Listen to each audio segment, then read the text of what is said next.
Көңіл туралы аңыз. Аспанда Құдай, жерде аты жоқ адам қадірсіз. Баяғы өткен заманда Бұрыскей есімді біреу өмір кешіпті. Үйірі жылқысы, отар қойы, несіне айтасын, Құдайдан оған бір бала қимаған болмаса бәрі де жеткілікті болыпты. Жасы жер ортасына келіп қалса да бала болмай зарықтырады. Соған дейін Құдайға құлшылық етіп басын сәждеге тигізіп көрген жан емес екен.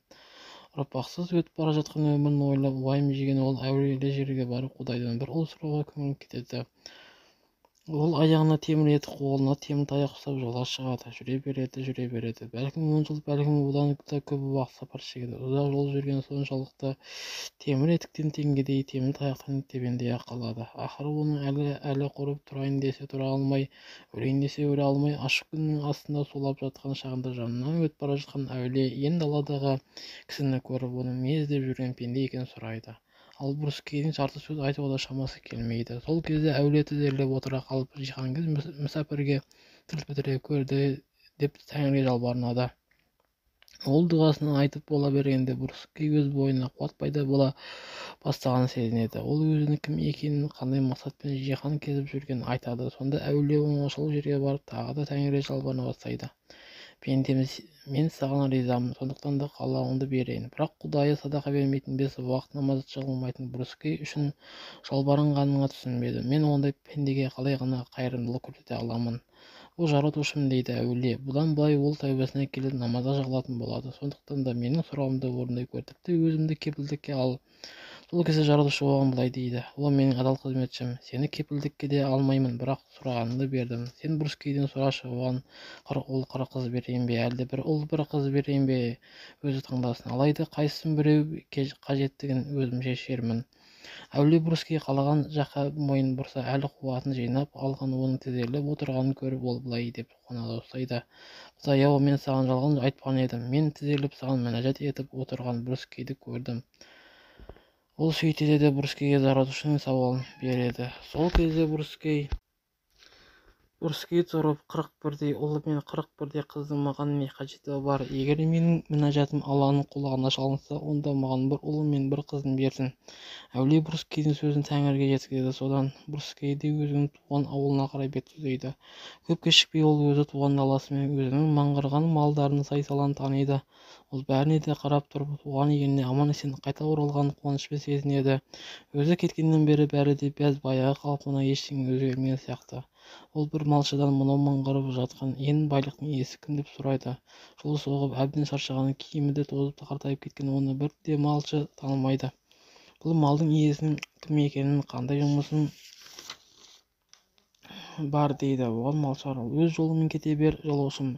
Малшылар жылқыларды аралап кеткенде Бұрыскей олардың қайта келуін тосып тұрып тағы да жаңағы сауалын қайталайды. Жылқышылар болса оны қаңғыбас қайшыдан көріп әңгімелескендері сол қуып жібермек болғанда ғана Бұрыскей өз есімін атайды. Зейін қоя қарағаннан кейін ғана қожайындарын таныған жылқышылар оған өзі кеткенде екіқабат қалған әйелінің ай-күніне жетіп отырғанын, соның орай ауылға көптеген қонақтардың келгелі жатқанын хабарлайды. Сол-ақ екен, кейбір жылқышылар ауылға қарай құстай ұшып Бұрыскейдің әйелінен сүйінші сұрауға шабады. Сүйіншілер алғаннан соң ғана күйеуінің ұзақ сапардан аман-есен оралғанын хабарлайды.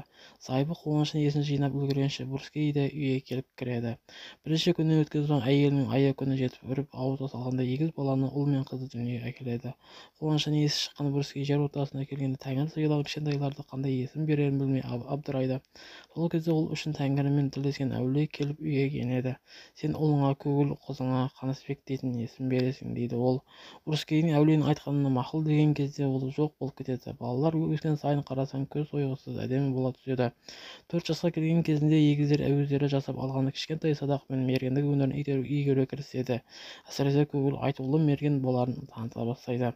Балалар 10 жасқа толғанда сол елдің атақты сұлтаны бір үлкен той жасайды. Ол тойға келгенде биік сырықтың басын тігілген алтын теңгені кімде-кім асып түсірер болса, соған қызымды беремін деп жар салады. Талапкерлерде есеп болмайды. Бағаның биік болғандығы соншалықты садақа кезекпен қолға алған айтулы мергендердің өздері де алтын теңгеге жебелерін тигізе алмай дәл болады. Ең соңында тойға келген ең ақырғы қонақтар мүлт кеткен кезде сұлтан: шынымен дала төсінде бірде-бір мерген ұлдың тумағаны ма? Шынымен алтын теңгені атап түсіріп сұлтан қызының қолын сыйлар бір ұлдың жоқ болғаны ма? дейді. Кезегін алмаған біреу қалып еді дейді біреу. Сол кезде ол Көгілі Брускейдің ұлы, бірақ ол 10 жаста жаңа толған жас ұлан ғана. Онда тұрған дәнеңе де жоқ, дейді сұлтан. Жедел оны мұнда шақырыңдар. Баланы әкелу үшін ауылға кісі шаптырады. Астына көксау ат мінген, үстіне ескі киім киіп, иығына садағын ілген бала да көп кешікпей келеді. Әрине, мал-мүлкі мол, оның үстіне жалғыздың ештеңені аямайтын әкесі оған астына жүйрік ат, иығына сәнді шапан тауып берер еді. Бірақ Көгілдің өзі байлардың алдында әдейі сүйкімсіз кедей болып көрінуді қалаған болатын. Келе жатқан салт аттыны көрген ханым, мінеки менің болашақ күйеу балам, деп айғайлап жібереді. Сарықтың қасына жақындап келген Көгілі, сіздер көпсіңіздер, мен жалғызбын әрі жаспын. Тіпті жебем нысана дөп деген күнде де маған сұлтан ешқашан қызын бере қоймайды, дейді. Алайда егер бала нысана дөп тигізе алар болса, онда сұлтан оған қызын беруге уәде етеді. Сол кезде Көгілі алтын деңгені атуға дайырланып, садағының адырнасын шірене тартқанда соншалық көтерім атты құлатып түсіреді. Көгілі тағы да атын тұрғызып алып адырнасын тарта бастаған кезде ат тағы да жығылады. Бірақ бұл жолы тек қана тізерлеп қалған болатын. Бірақ атылып өлген жебе де сырқыраған күйі барып алтын теңгенің ортасынан қадалды. Көгілі өз әбден жанын қинаған көтерім аттың ер-тоқымын сыпырып басына жастайды да сол жерде ұйықтап кетеді. Ол сол жатқаннан 3 күн бойы ұйықтайды. Алқам-салқам шыққан ер-тоқымына жастанып, қайыршының киімдеріне жыртық-жыртық лыпасын жамылып жатқан құйттай баланы көрген сұлтан оның қызын бермеуді ойлай бастайды. Көгілі ауылына келіп, қайын жұрты жақтан келер хабаршыны тек күтіп әуре болады. Енді ол қалыңдығына қалай хабар беру жайын ойлай бастайды. Күндердің бір күні сұлтан екеулерінің бірін әйелі келіп оған болған жайды түгел мәлімдеп береді. Сол кезде Көгілі әйелге былай дейді: сұлтанға бар да былай де, оны ойлауына ертең түске дейін мұрсат беремін. Егер ол маған жасау жабағылығын артық күймесіне 40 кілем жауып қызын ұзатпайтын болса, мен оның өзін бүкіл тұқым-тұяғымен қырамын, дейді. Бетінен нұры тамған баланы көрген әйел де оның тегін кісі емес, батыр болғалы тұрғанын білген еді. Ол сұлтанның ауылына келген бетте қаншаға өзінің көрген туралы, естіген туралы түгел айтып береді. Қанша болса күйеуінің алдына барып Көгілдің тегін кісі еместігін, оның ертең-ақ батыр болып шығып келетінін, егер сұлтанның өзі берген уәдесінде тұрмаса, онда қас масқараға ұшырайтындығын айтады. Әйелі сұлтанды өз дегеніне көндіргенше, яғни қызын Көгілге ұзатуға тәуекел еткенше, бұл сөзін қайталай береді. Сол кезде ғана Көгілі астына жүйрік тұлпар үстіне сәнді киім киіп сұлтанның алдына барады. Дүрілдет ойын той өткізіп болған соң Көгілі өзінің келіншегімен бірге ауылына аттанады. Қымбатты жасау артып үстіне қалы кілем жапқан 40 түйе керуені соңдарына ереді. Халықтың дәстүрі бойынша жас келін ел шетіне жақындаған кезде бетіне пердесін түсіріп, Көгілдің әке-шешесінің алдына барған кезде ғана бетін ашады. Ата-енесі жас келіндердің көркін көріп көңілдері орныққан соң оған да тағы үй жылқымен басқа көп малды тарту етеді. Алайда өзінің берілген малды түр-түсіне қарай іріктеп бөліп бергенде жас келін тізесін бүгіп оларға ризашылық білдірмейді. Сол кезде ашуы бұлқын Брусский қарт: бұл неткен тәлімсіз жан еді, біз барымызды аямай үйіп-төгіп беріп жатсақ та бұл шіркін иіп сәлем жасайтын емес, деп ренжиді. Сонда келіндер былай деп жауап береді: маған мыңғырған малдарыңыздың не қажеті бар? Менің өз көңілі қалаған сыйлықты бермесеңіздер басқасының қажеті жоқ. Көп жылқыңыздың ең соңында тізесіне дейін құм кешіп әрең жүретін жирен бие бар. Маған берер жалғыз тартуларыңыз сол болсын. Егер сол жирен биенің ішінде құлын аман туып өсер болса, Көгілі батырымды қи сәттерден қиналмай құтқаратын тұлпар болмақ. Маған сол биенің қисаңыздар, одан қымбат сый-сияпат күтпес едім. Менің келінім жас болғанмен ақылды екен, деп Брусский риза болып қалды. Келіннің ұсынысы оған қатты ұнаған еді. Сондықтан ол жирен биені сөз айтпай-ақ беретін. Айтқанда келіні тізесін бүгіп атасына иілім сәлем береді. Орданың жанына жас жұбайлары жанап отау тігіп берді. Жас келін болса өз қызметшілеріне жирен биені көздің қарашығындай күтіп бағуды тапсырады. Қызметшілер болса үлкен бір орды қазып ішіне биені түсіреді де жем-шөбін суын тасып беріп күндіз-түні кірпік қақпай күзетеді. Тіпті түн баласы ордың жан-жағына бірнеше жерден шам жағып қояды. 40 күн өткен соң жирен бие кішкентай ғана торы құлыншықты туады. Қызметшілер Көгілдің келіншегіне жүгіресіп жақсы хабар үшін сүйінші сұрасады. Тағы бір 40 күн шыдаңдар, дейді ол. Әзірге құлынды бағып қаға беріңдер. Кесімді мерзім өткен соң олар Көгілдің әйеліне тағы да келеді. Сол кезде жас келін олардың бүгіннен бастап қайда барам десе де өздеріне азат адамдар екенін хабарлайды. Ал қолымды өзі бағып мойнына 40 құлаш арқанды тағады. Жуылған сулы кептірілген жүзім қосқан сүтпен асырайды. Қолында Көгілдің өзі сияқты күн санап өсіп келе жатады. Бірнеше жыл өткен қолын айтулы тұлпар, ал Көгіл қару қайраты тасқан құдіретті батыр болады. Күндерінің бір күні қарт Бұрыскейдің ауылына қонаққа хан келеді. Ол сұлу Қанысбек қыз бен Көгілдің келіншегін көрген бетте олардың ұнаған соншалық есінен танып құлап қалады. Қанды есіне жиғызған соң күзетшілер тамақ әзірлеуге кіріседі. Асатын ет кесе бастаған кезде қанды қолына пышақ алып ет бұзады. Бұзып жатқан кезде екі көзін қос сұлудан айырмайды. Оның ынтығынан артқан соншалық ет бұзып отырып өз саусағына пышақпен қалай кесіп алған біраз уақыттан соң бірақ біледі. Бұл ісіне оның қатты ұялған соншалық дұрыстап тамақты жей алмайды. Үй иесіне ренжітіп алмау үшін ғана тамақтан алып отырғанда болады деп дастархан жиылысымен жүрегіне әдемі бір тілекті ұялатқан қалыпты қоштасып аттанады. Ол сарайына келген бетте туысқандары мен достарын жинап алып Көгілдің көзін құртып оның келіншегі мен қарындасын қалай алу жөнінде ақылдасады. Оған даңқты батырды өлтіре салудың оңай емес екенін, бірақ одан құтылу үшін Көгілді жауласып отырған басқа ордаға жіберіп оның қанын өлтіріп халқын бағындыру жөнінде жарық беру сияқты амал-айлардың бар екенін айтады. Ол ордаға аттанған адам тіпті 10 жылдың ішінде қайта орала алмас, не бәлкім сүйген сол жақта қалуы мүмкін. Естіген кезде ханның қуанышына шек болмайды. Хан Көгілді шақыртып ұзақ кеңестен кейін ойлап тапқан тапсырманы береді. Көгіл үйіне келіп әйеліне хан жарлығы туралы айтады.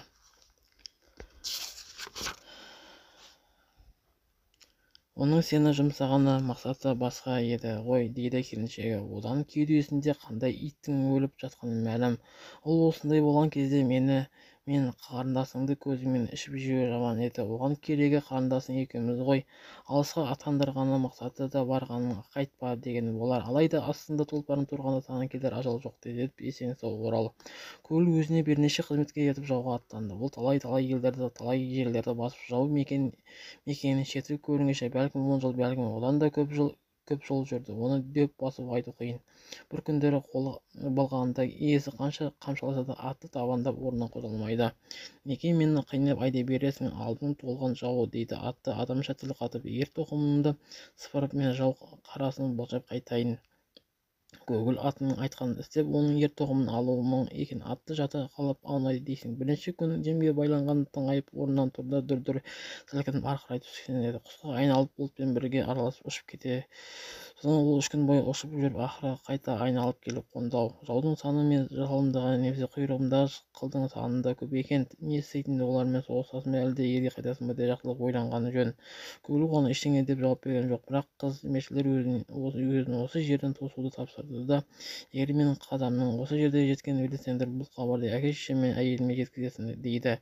Сөйтеді де ол Құдайға жалынып, жиналған сәтінде дем беруін сұрады да атына мінді. Жау оны бірден қоршаған мен ол саса қойған жоқ. Бұл майдандағы оның ең үлкен демеушісі де жәрдемшісі де аты болды. Ол жауды екпінімен жапырып-жапқылай жіберіп, біреу иесін мылтықтың нысанасын алғанын білсе, дүрлікте айналады да аспанға көтеріледі. Егер біреу садағын оқтай қалса, оны бұйыттай ғана торғай айналып қалың шөптің ішіне сіңіп кетеді. Сөйтіп Көгіл неше күн, неше түн майдан алысып жауының қанының өзендерін арнасын толтырады. Еркек атаулыны жер жастанып, әйелдер мен балаларды барлық қолға түсірген мал-мүлікті қызметшілерді қалған жерге алып келеді де оларға олжаны елге жеткізуді тапсырады. Өзі қайтар жолға бас-көз болып көп күн бірге сапар шегеді. Күндердің бір күнінде атты тағы да тамандап жүрмей қойса керек. Иесі қандай амал қолданса да атты тас мүсінге айналғандай орнына тапыр етіп қояды. Сір жамал болған соң жатып ұйықтайды да ертеңіне тұрып атының жанына келсе, жануардың сонда жатып сорғалап жылап тұр екен, дейді. Не болды саған тұлпарым деп сұрайды. Көгіл, неге жылап тұрсың? Неге мен жыламайын, дейді атты. Мынау сенің менің жібек шалбарымен жетелеп серуендететін құтты қонысың емес пе? Бұл жер біздің ауылдың жұрты ғой. Бүгін қарап тұрсам, кешегі думанды орнының ізі де қалмапты. Тұлпар тағы да бай, дейді. Ер-тоқымым менің жібергенімді сыпыршы, сәлсемімді әліп қуатымды жинайды. Сенің жауының кім екенін біліп келейін. Көгіл атының ер-тоқымымен жүрген сыпыруы мұң екен. Ол жата қалып біраз арманды орнынан қарап тұрып, шегелектей қос танауымен ауаны торқыта жұтып біраз тұрды. Содан соң құсқа айналып аспанға көтерілді. 3 күн бойы аспанда ұшып жүрсе де ештеңе таба алмай қайта келе жатып ханның ауылына қарай бұрылады. Ол айнала ұшып үйір-үйір таныс жылқы, отар-отар қойды көрген соң ғана иесінің жанына қайтады. Бұл айнала ұшып жүрген құс емес, Көгілдің аты екенін ешкім де байқамайды. Тек Көгілдің келіншегі ғана оның тегін құс емес екенін біліп көрген сайын сіңлісіне айтады. ат иесіне қайтып келген соң ханымның келіншегі мен қарындасын күшпен алып кеткенін, ол алдай бар малымды қотыр айдап алып әкесін тезек тергізіп шешесіне қой жағызып қойғанын айтады. сөйтеді де ат тағы да жылайды. Көңіл тағы да Құдайдан көмек сұрап өзіне жәбір көрсетуші жазалаушы сұрайды. Иен далада қой жайып жүрген анасын көріп аттан жоламай түсіп оның мойнына асыла кетеді. Мойныма кел асылардай, сен менің жалғызым ба едің деп таңдана сұрайды анасы. Тіпті сенің ұлың болмаған күнде мен де одан кем азамат емес шығармын. О не деген балам, менің ұлым көкілдай азамат бұл далада бұрын-соңды болады дейсің бе?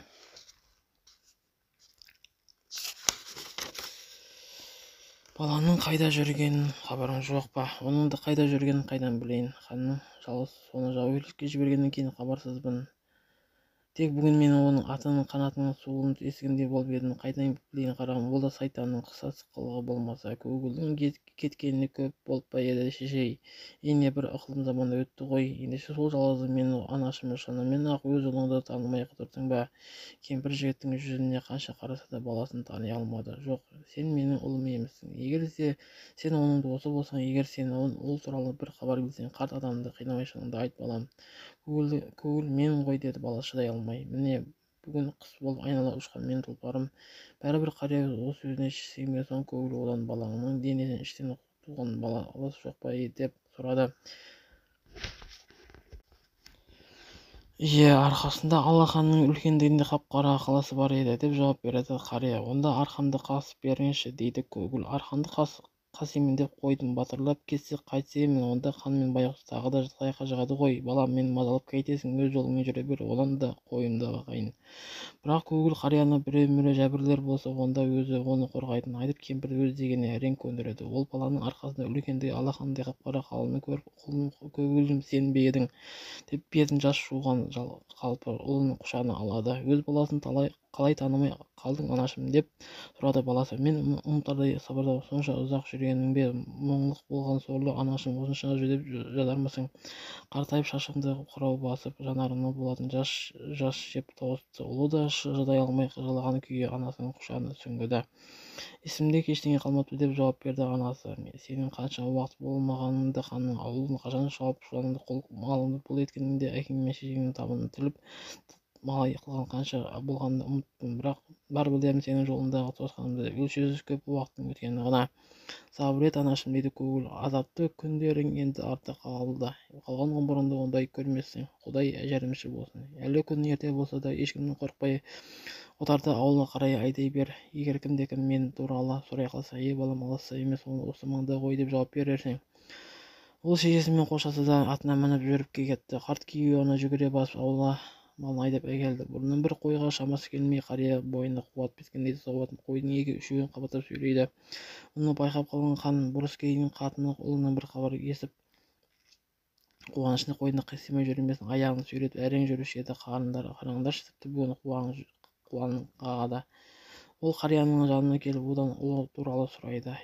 Ол келген осында ғой дейді қария. Енді сенің маған әмірлі жүре қоймас. Ұлымен кездескен соң кеудесімен үміт мақтаныш жадар қайралды. Ол еш қимылдамастан қасқайып тұрып қасқана ойлай дейді. Ханның түсі қорыққаннан оңған шүберектей болып кеткен. Сол сәтте сұлпыларын алшаңдатып басып келе жатқан Көкілді көрінген көгілсізгін тежеп тұрып былай деп тіл қатты. Сен мені алыс сапарға алдап жіберіп, әйелім мен қарындасымды ұрладың, мал-мүлкімді тонап, әке-шешемді малай қылдың.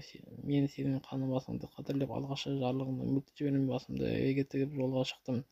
Алайда ант бұзар ақымақ сенің ісіңді мынандай болды. Есен айырылысып күн туды, бірақ батыр атым бола тұра жалғыз ханмен жекпе-жекке шығып басыңды алғанда табар абыройым қайсы? Онан да бар сабырыңды жинап менімен майданға шық.